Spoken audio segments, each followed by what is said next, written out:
Hey everybody. I bet you must be wondering where I was. I got this new shirt.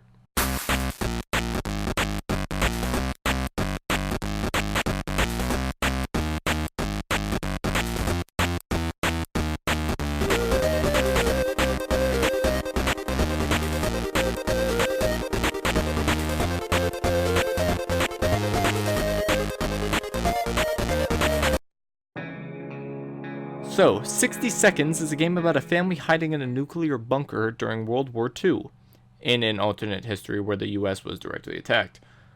Funnily enough, I was going to review another game surrounding World War II called Calm Down Stalin, but my screen recorder didn't get the footage. Oh well, maybe another time. You have 60 seconds to grab everything you can, from family members to food and water, medical supplies, a map, a radio, and most usefully, a Boy Scout handbook.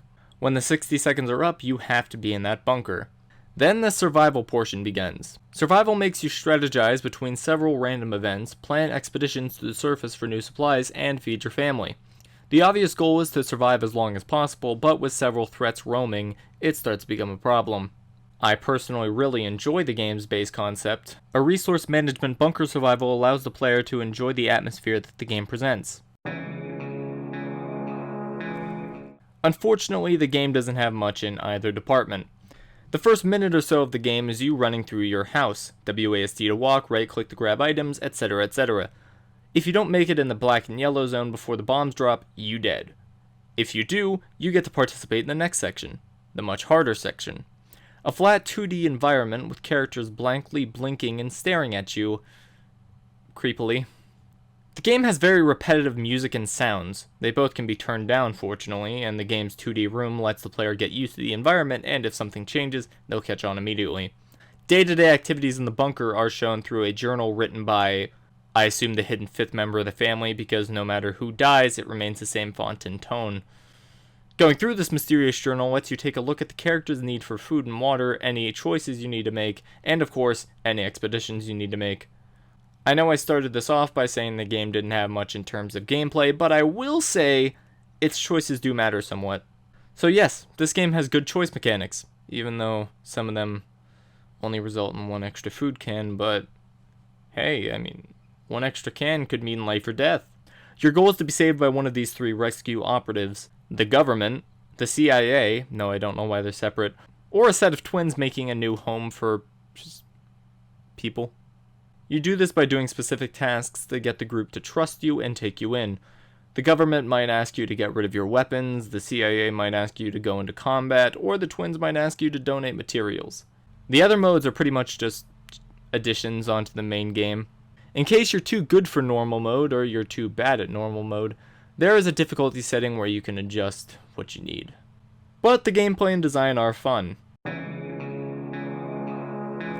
gonna have to think for this one, because 60 seconds certainly was an enjoyable experience, yet at the same time I don't know if I had that much fun while playing it. It's also considerably cheap.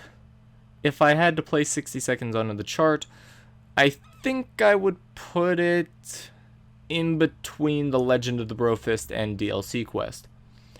I believe DLC Quest was a pretty fun experience for the time, but it was also really forgettable. 60 seconds was a fun ride to kill some time, and it's going to be hard to forget that face. Ugh.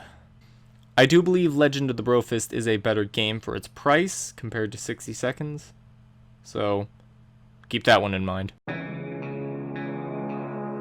60 seconds would work a lot better as a phone game rather than a Steam game.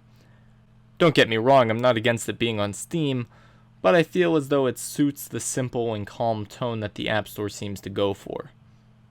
Actually, is it on the App Store? Oh, it is. Well, I still do recommend this game if you want to experiment with different items, family members, and endings, that is. I don't know if you want the phone version. Thank you all for watching this video. I'm sorry uploads have gotten so scarce. I've been working on stuff for both channels in the meantime, including a very large-scale project I hope to start later this summer. With that said, I don't normally announce what my next review will be due to the unforeseen complications. come with recording footage for these games. But assuming nothing gets in the way, my next review will be Cuphead. Don't hold me to that. Anyways, I hope you all enjoyed. All support is appreciated, and I will see you next time.